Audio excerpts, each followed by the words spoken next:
Friends welcome my channel. இன்றைக்கி நாம் கொழுக்கட்டை பாரம்பரியமான அரிசி பருப்பு கொழுக்கட்டை எப்படி செய்யலாம்னு பார்க்கலாம். இந்த விநாயகர் சதுர்த்திக்கு இப்படி செய்யுங்க.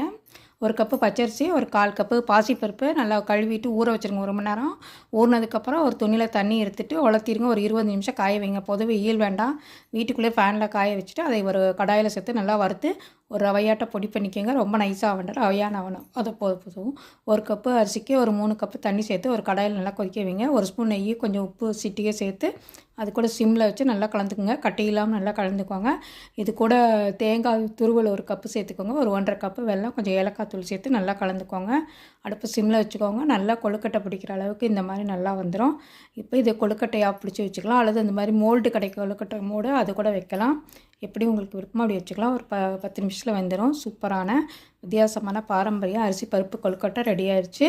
பிடிச்சிருந்தால் லைக் பண்ணுங்கள், ஷேர் பண்ணுங்கள், கமெண்ட் பண்ணுங்கள். தேங்க்ஸ் ஃபார் வாட்சிங். சூப்பரான பஞ்சு போட